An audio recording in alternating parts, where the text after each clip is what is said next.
Yan mga kadods, ito na. Katay na yung 4HT1. Natuyuan ng langis. Yan, malapit na dadalhin sa machine shop. Yung kalas-kalas mo na yan.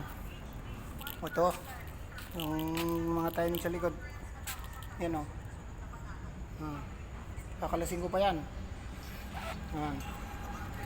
Ito yung mga ibang pisa. Yung liner. Yung piston, putol-putol yung piston ring. Yan. Putol-putol yan. Kaya kumayod din, palitan na ng bago lahat yan. Tapos ito.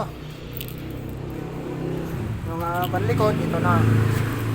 Nilagay ko na sa gilid-gilid muna kay medyo matagal to sa machine shop.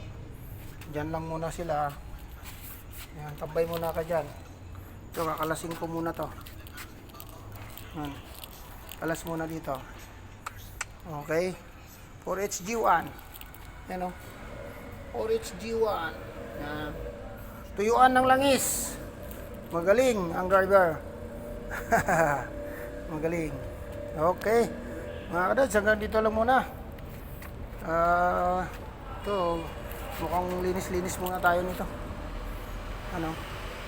Mabuti kayo may mga kusot-kusot dito. Hindi tayo kalat ng putik. Okay, hanggang dito lang muna mga kadods.